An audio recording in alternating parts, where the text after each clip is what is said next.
Hello friends, this is me, your host. Welcome back to our channel. I hope you all are well and doing great. So today I am back with another video to give a review on a book which Eleanor Oliphant is completely fine. A funny, touching and unpredictable. This book is by Gail Honeyman.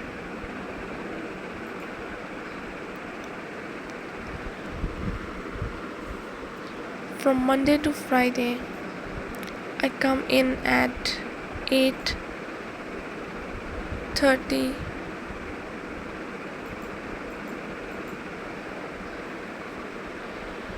I take an hour for lunch. I used to bring in my own sandwiches.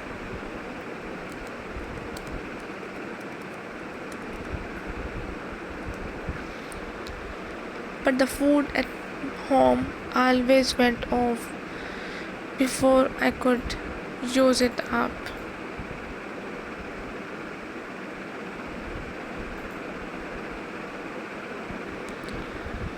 So now I get something from the high street.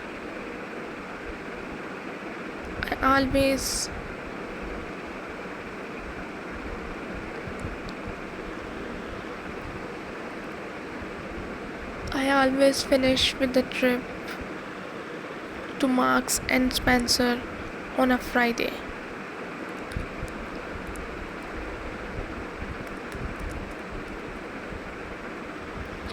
Which rounds off the week nicely.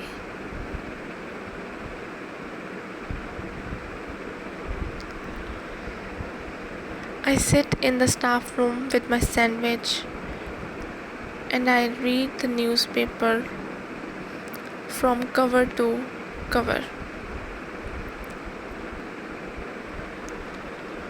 And then I do the crosswords. I take the daily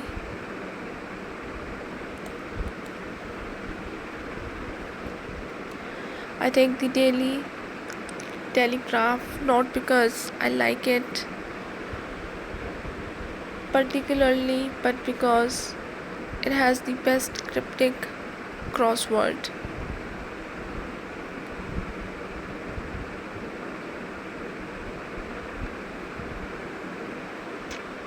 I don't talk to anyone.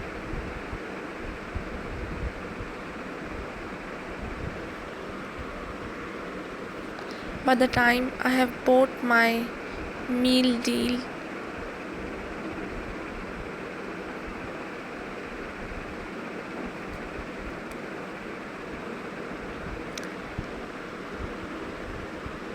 read the paper and finished both crosswords, the hour is almost up. I go back to my desk and work till 5:30.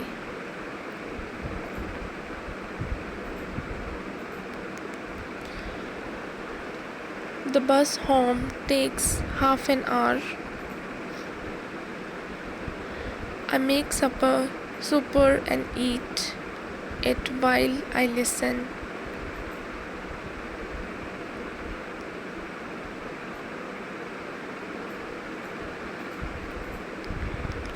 While I listen to the Archers. I usually have pasta with my childhood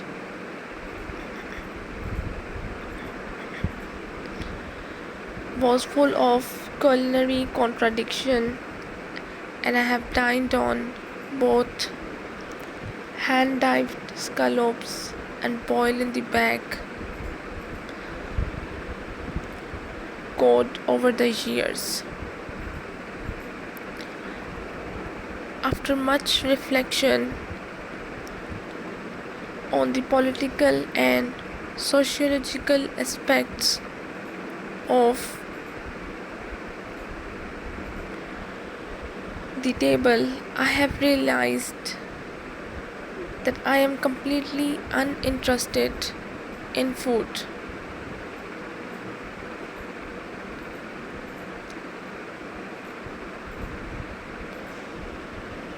My preference is for fodder that is cheap,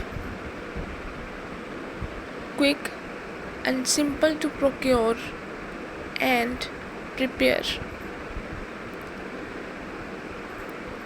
whilst providing the requisite nutrients to enable a person to stay alive.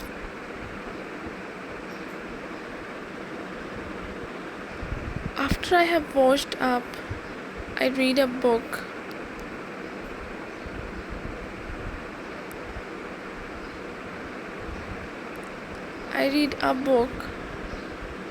Or sometimes I watch television if there is a program the Telegraph has recommended.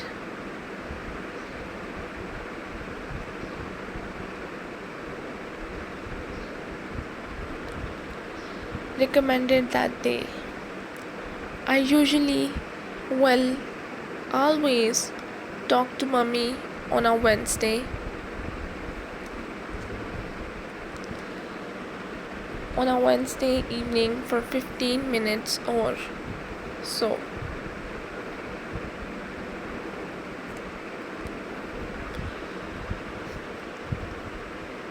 I go to bed around 10, read for half an hour, and then put the light out. I don't have trouble sleeping as a rule.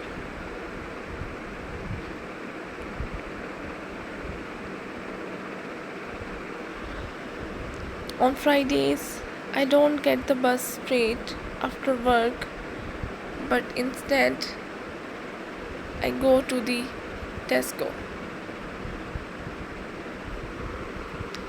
Metro around the corner from the office and buy a margarita pizza.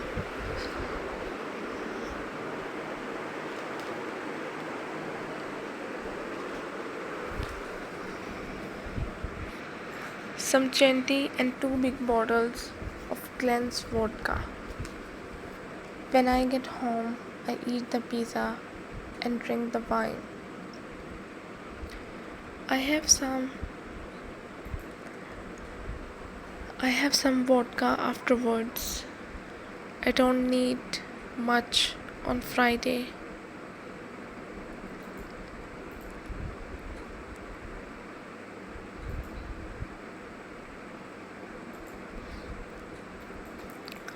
I don't need much on Friday, just a few big swigs.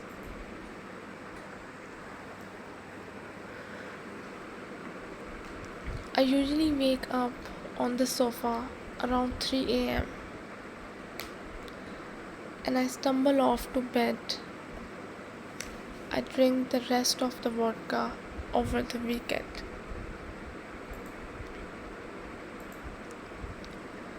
Spread it throughout both days.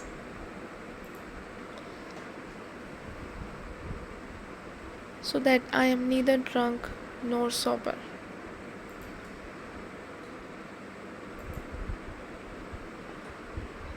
Monday takes a long time to come around.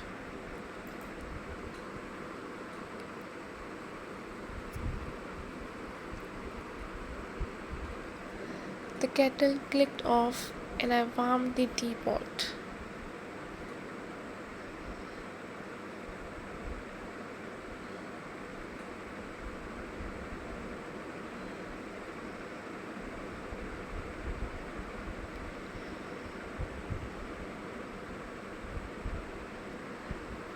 Then spooned in some first flush Darjeeling, my mind still focused on the putative beauty of my slumbering troubadour.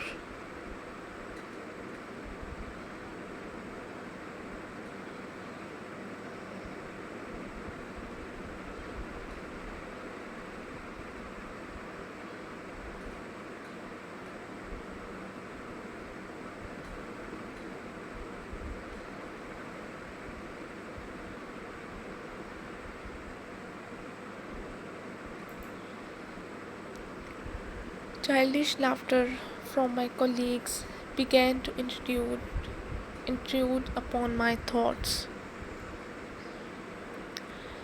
but I assumed this was to do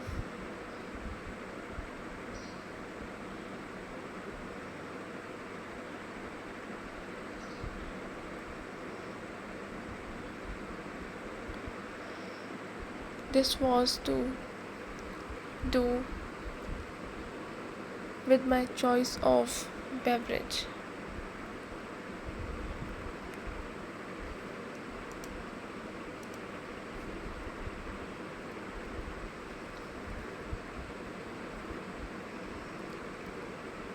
Knowing no better, their content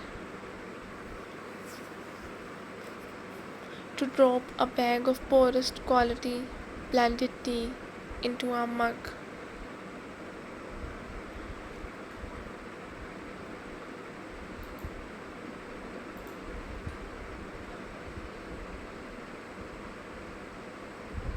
Scald it with boiling water and then dilute any remaining.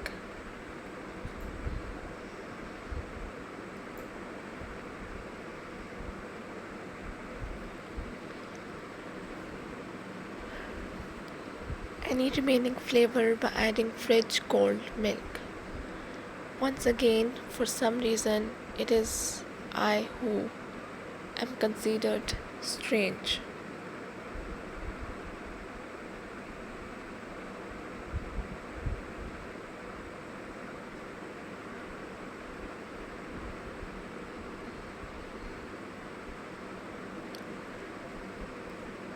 Once again, for some, but if you are going to drink a cup of tea, why not take every care to maximize the pleasure?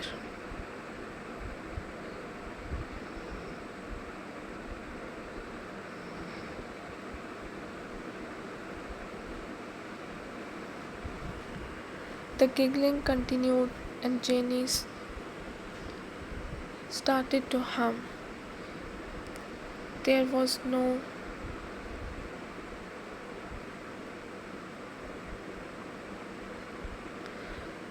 no attempt at concealment. Now they were laughing.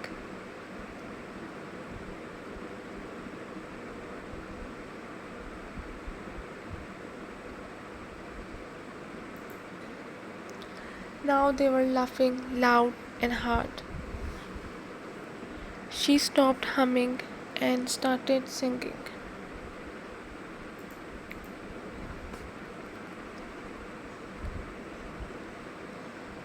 I recognized neither the melody nor the lyrics.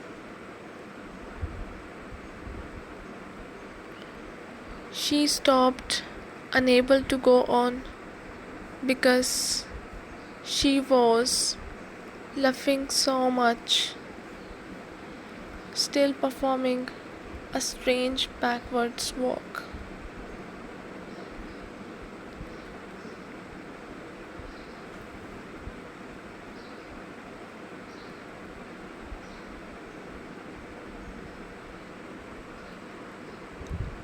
Morning, Wacko Jacko, Billy called out to me. What's with the white glove?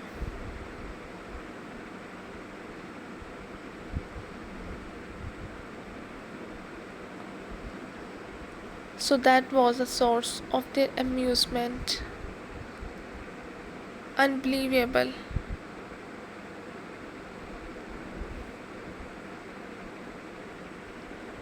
It's for my eczema, I said, talking slowly and patiently. The way you explain things to a child. I had a very bad flare up on Wednesday evening, and the skin on my right hand is extremely inflamed.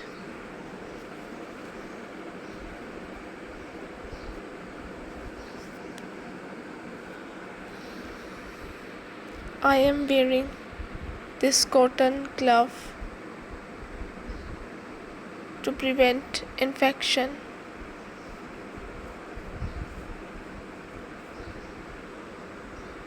The laughter died away.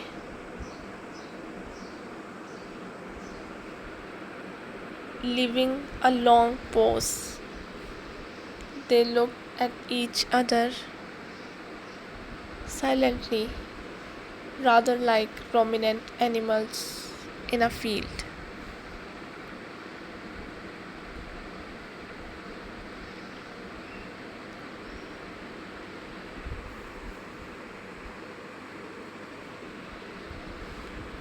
I didn't often interact with my colleagues in this informal, chatty way, which gave me cause to stop and consider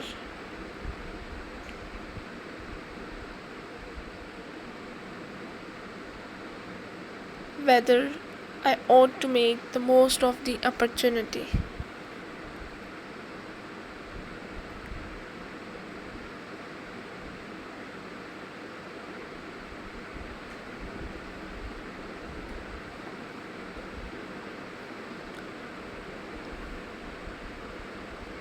Bernadette's fraternal connection to the object of my affections. Surely it would be the work of moments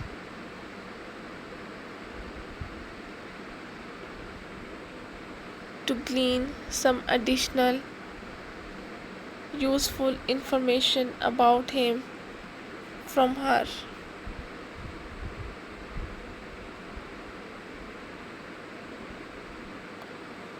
I didn't think I was up to a protracted interaction.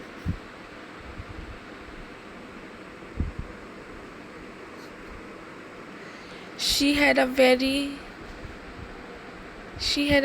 loud, grating voice and a laugh like a holler monkey.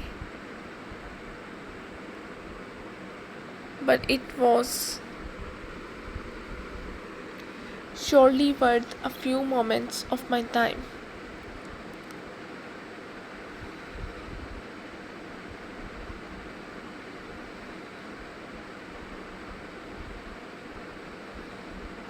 I stirred my tea in a clockwise direction while I prepared my opening gambit.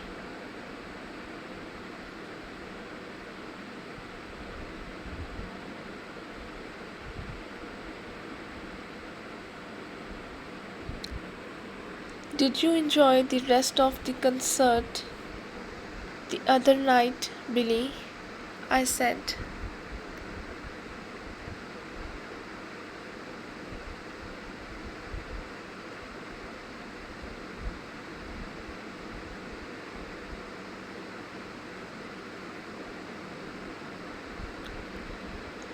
He looked surprised at my question, and there was a pause before he answered.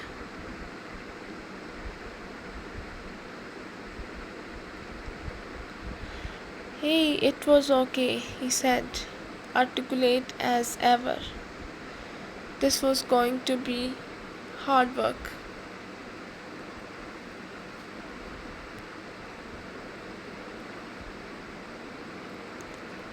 But the other singers of a similar standard too.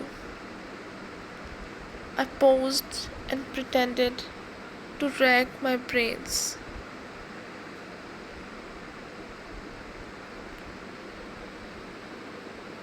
To Johnny Lomond.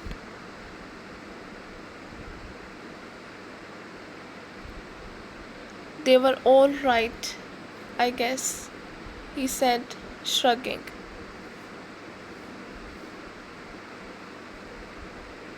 Such insight, such clear, descriptive prose.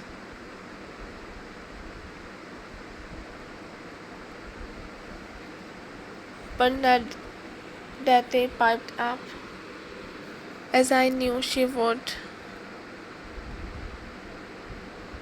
unable to resist an opportunity to draw attention to herself by any means available.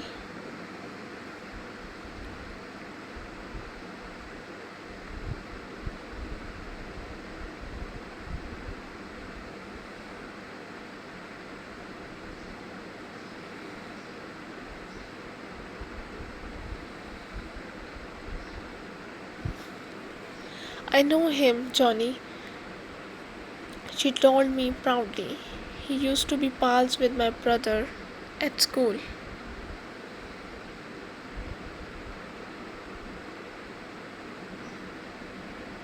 Really? I said, not for once having to feign interest.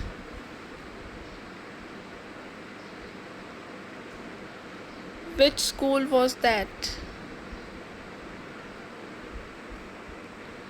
The way she said the name of the establishment implied that I ought to be aware of it.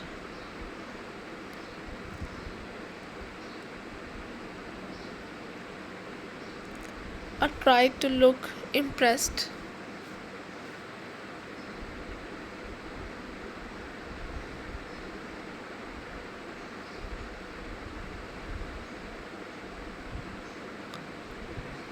Are they still friends? I asked, stirring my tea again.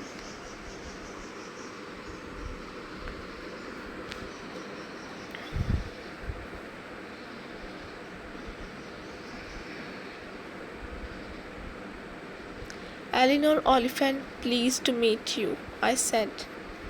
She took my hand.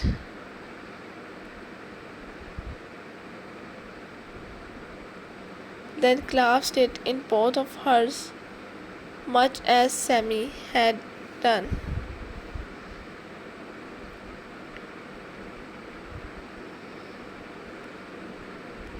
Lovely to see you, Hen, she said. I'm always pleased to meet Raymond's friends.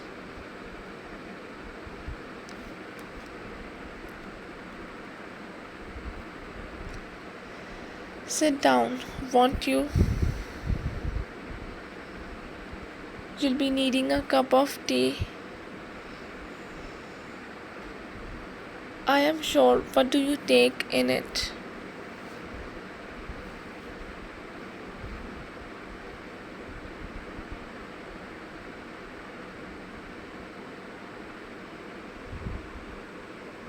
She made to stand, and I noticed the wheeled walking frame by the side of the chair.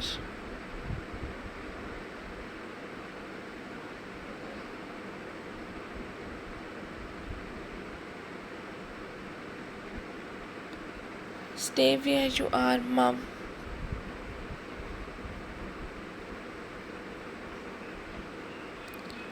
Mum, I will get it.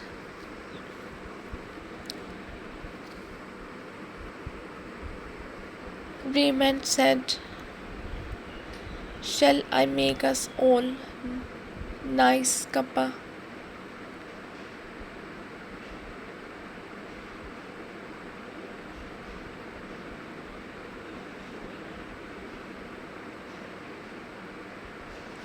That would be lovely, son, she said. There is some biscuits too. Vegan wheels, your favorites.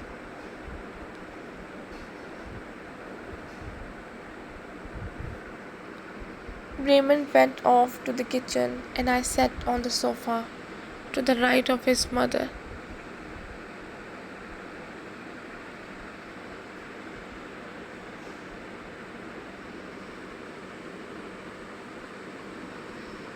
He's a good boy, my Raymond, she said proudly.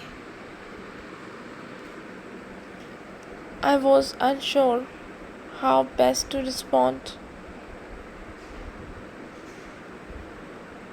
and opted for a short note.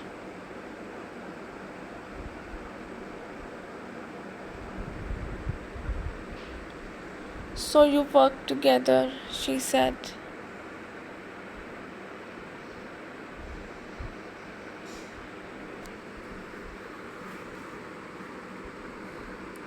Do you fix computers too? My goodness, girls can do just about anything these days, can't they?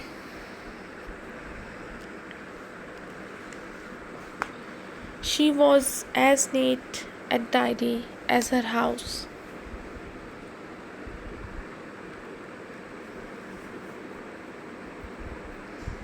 Her brow fastened at the neck with a pearl brooch. She wore wine-colored velvet slippers with a sheepskin trim, which looked cozy.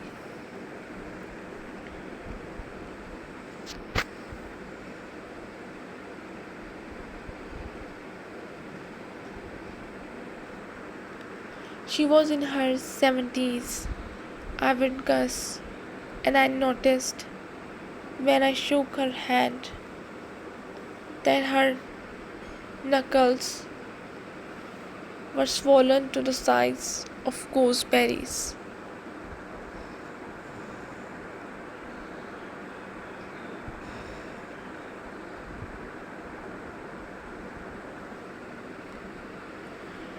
I work in accounts, Mrs. Gibbons, I said. I told her a bit about my job, and she appeared to be fascinated, nodding along and occasionally saying, "Is that right?" And isn't that interesting?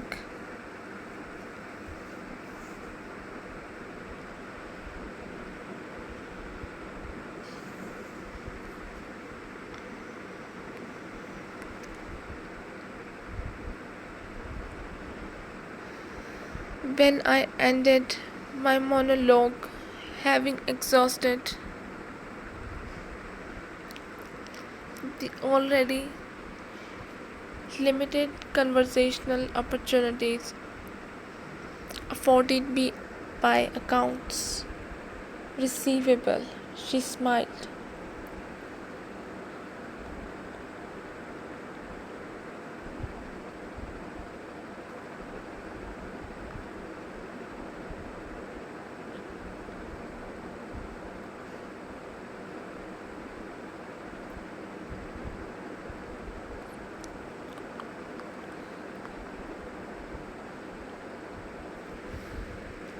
Are you local, Eleanor?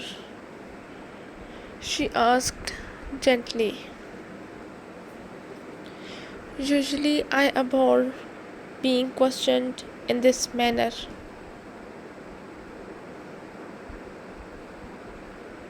But it was clear that her interest was genuine and without malice. So I told her where I lived, being deliberately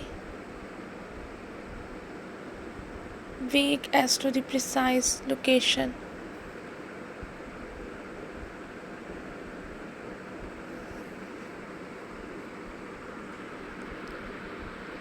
One should never disclose one's exact place of residence to strangers.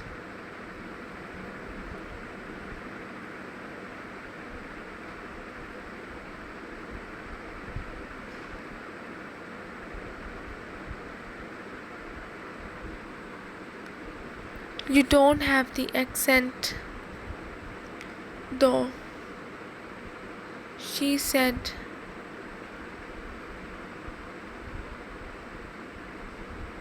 Framing it as another question.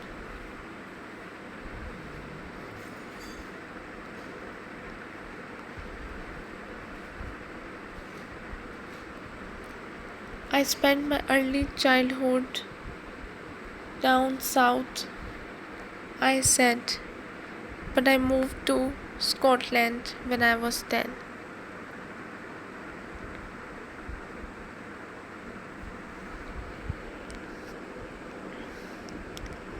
His eyebrows short.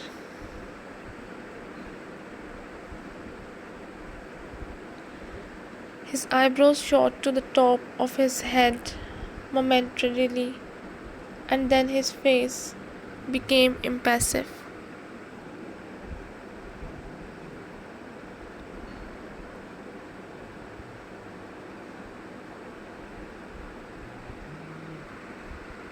I am afraid I can't sell alcohol to you. Miss Oliphant, he said.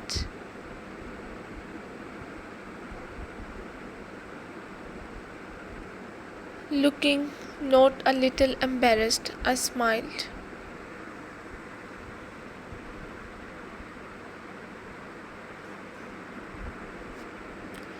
Mr. Diwan, I am both extremely flattered and somewhat concerned as to the state of your eyesight.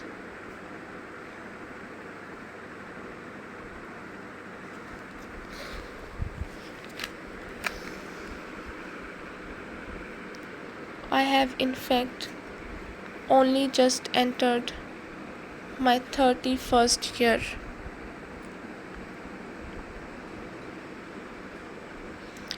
I felt a little bubble of pleasure shimmer inside me. Bobby Brown had said that I had nice skin.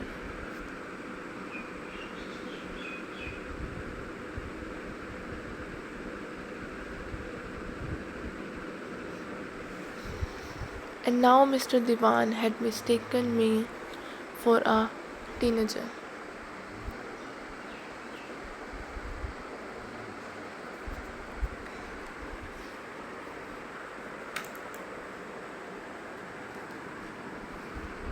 It's 9:10 in the morning, he said, quite curly.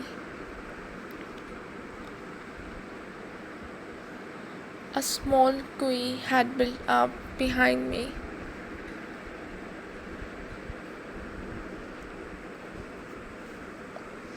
I am well aware of the time, I said.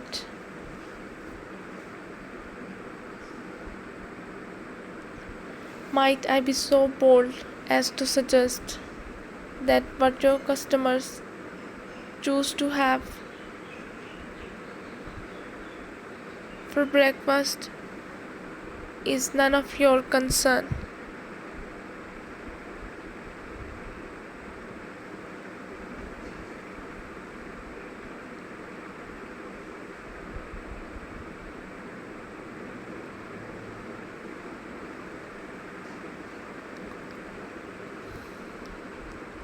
He spoke so quietly that I had to lean in to hear him.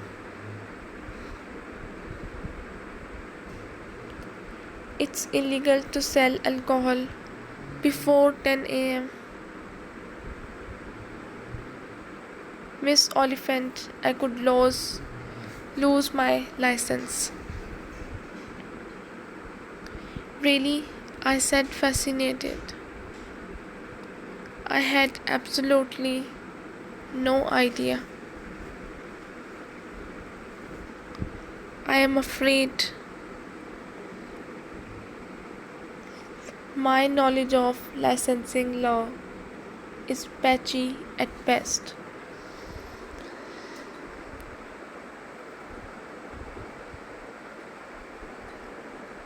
He stared at me.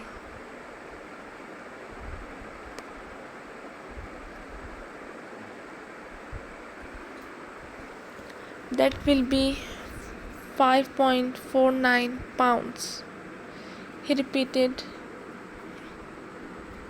took my 10-pound note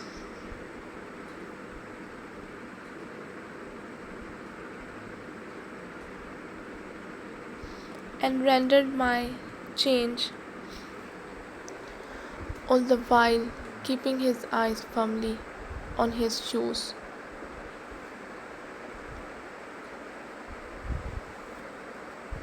I sensed a change in our hitherto cordial relationship, but was at a loss.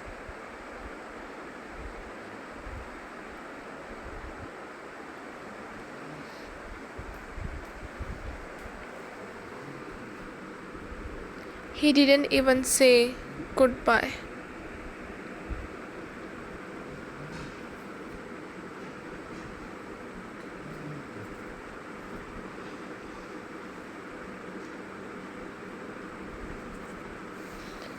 Annoyingly, it meant that I would have to go out again later to get my vodka. Why couldn't you just purchase it in the same way that you bought, say, milk to wit at any shop at any time that it was open?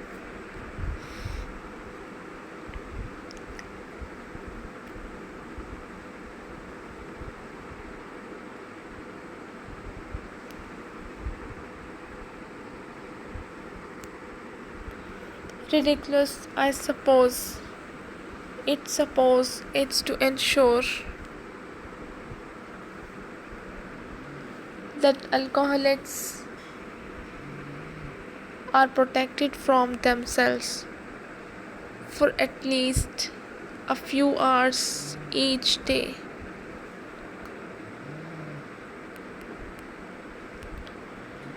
Although rationally that makes no sense.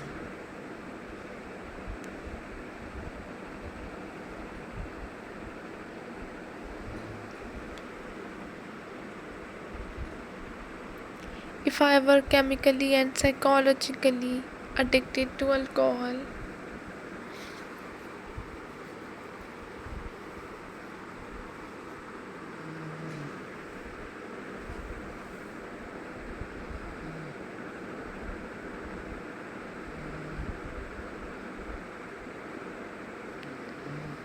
I would ensure I had a ready supply to hand at all times,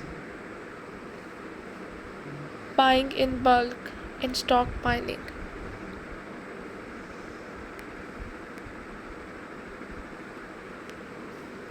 It was an illogical law. Really, what was the difference between buying vodka at 10 past 9 in the morning and at 10 past 10?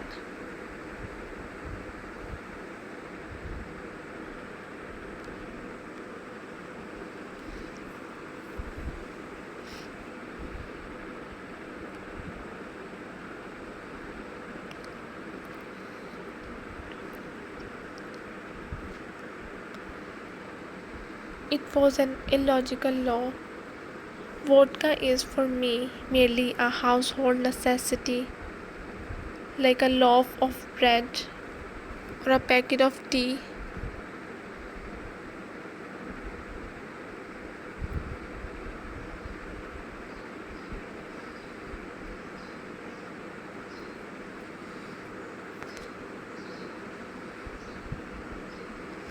The very best thing about it is that it helps me to sleep. Sometimes, when night comes, I lie there in the darkness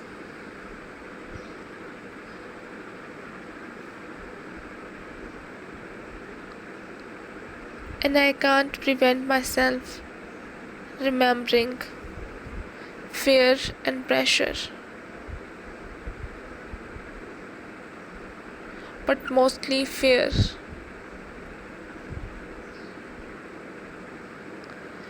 On nights like those,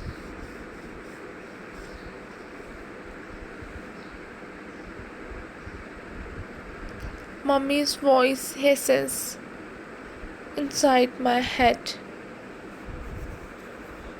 and another voice, a smaller, timid one, nestles in close to my ear. so close that I can feel her hot, panicky breath moving across the tiny hairs that transmit the sounds. So close, she barely needs to whisper.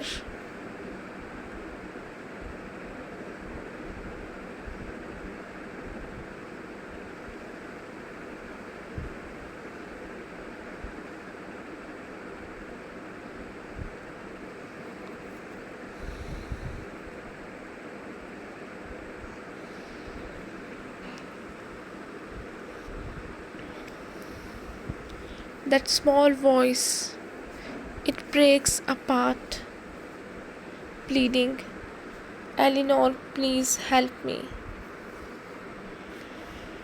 Eleanor over and over again. On those nights, I need the vodka, or else I would break apart too.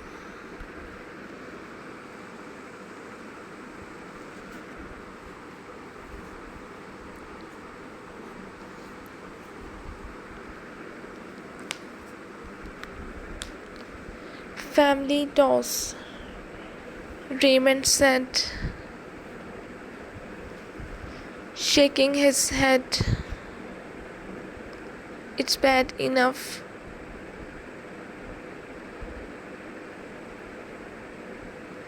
When it's your own family, when it's someone else.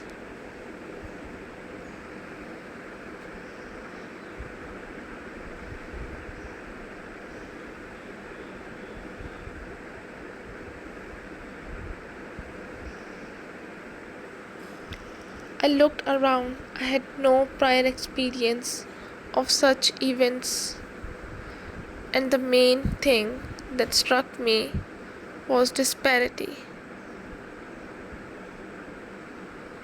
Age range, social class, and the sartorial choices made by the guests.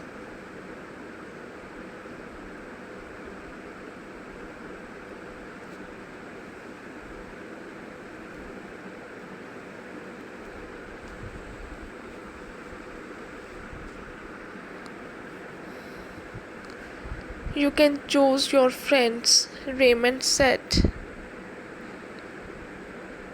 toasting me with his pint glass.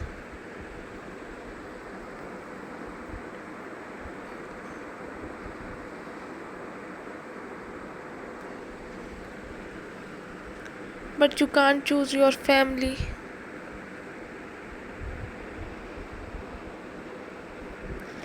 I replied, delighted to be in a position to complete the well-known phrase.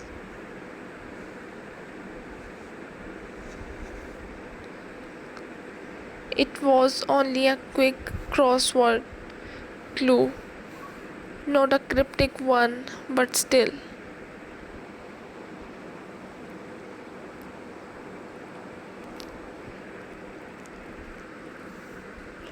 This is exactly like my dad's 50th, mom's 60th, my sister's wedding, Raymond said.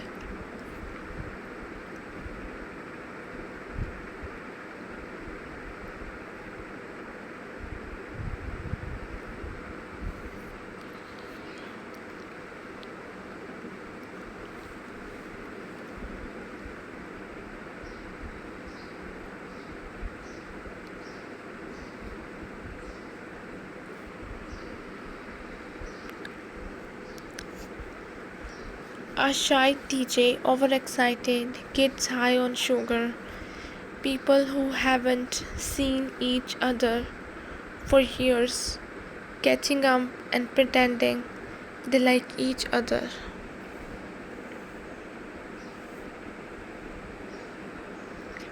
Bet you anything there will be a buffet with volleyball and a fight in the car park at closing time.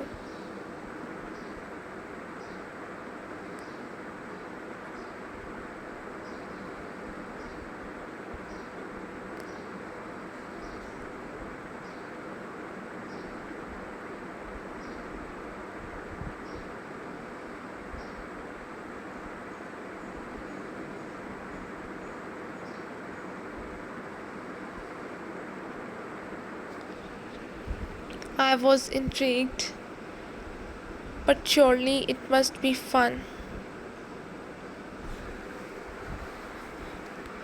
I said, catching up with family. All those people pleased to see you, interested in people, pleased to see you,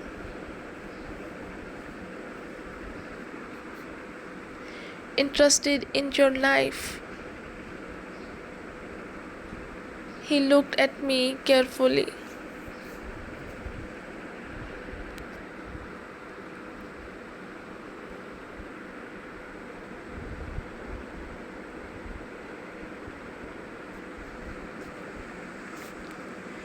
Do you know what, Eleanor? It is. I am just being a grumpy bastard. Sorry. He finished his pint. Same again, he said. I nodded and then remembered. No, it's my turn, I said. Will you have the same again? He smiled. That would be great. Thanks, Eleanor.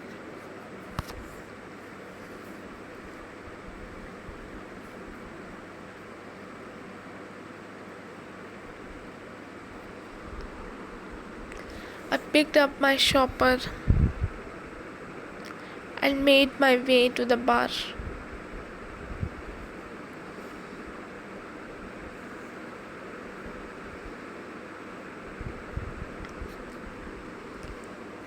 I caught Sammy's eye en route. He was sitting in an armchair surrounded by friends and family members.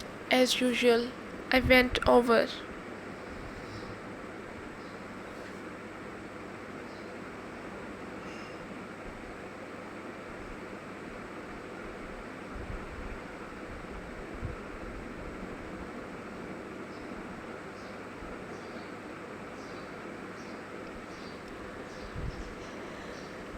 Eleanor, love, he said, how are you? Great party, huh? I nodded. I can't believe my wee boy's 40. It seems like yesterday he was off to school for his first day. You should see the photo. He's got no front teeth. The wee scamp, and look at him now.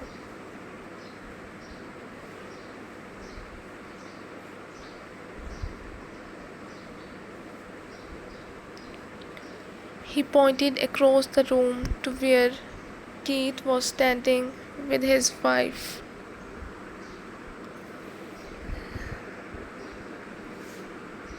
Their arms around one another's waist, laughing at something an older man was saying.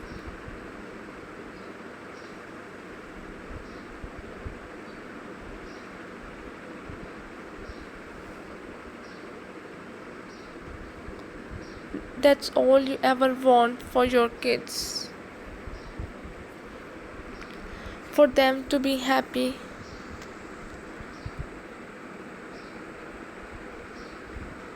I just wish my Jean was here to see it.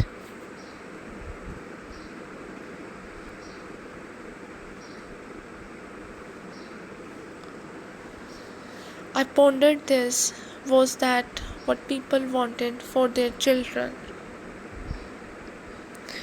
For them to be happy.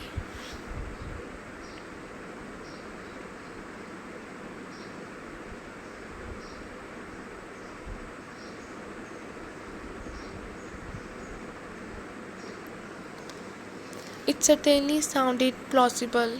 I asked Sammy if I could purchase a drink for him, although he did. To my inexpert eye, already seemed somewhat intoxicated. You are fine, Hen, he said. I have already got these waiting for me. My purse was empty of cash. I couldn't recall how I would got home or when I would pour the vodka that I would been drinking. But I assumed it must have been en route here from the city center. Luckily, the purse still contained both of my bank cards.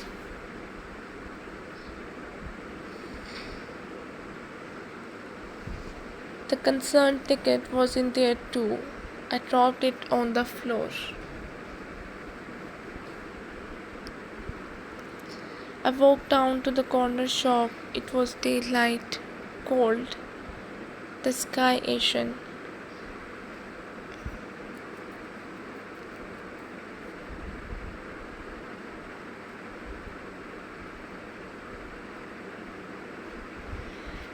When I entered, the electronic bleeper sounded, and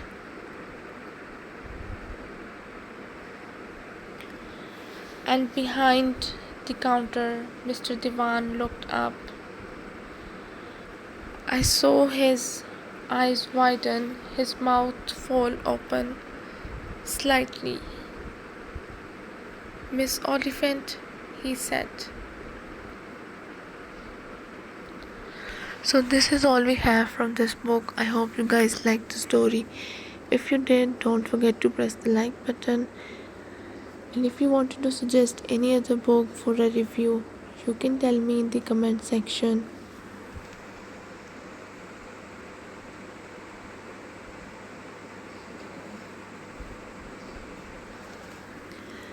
And if you wanted to buy any one of these best-selling books, you can visit our Amazon page, which link is available in the description box. So I'll be back with another video with another book to give a review on. Till then, just take care and goodbye.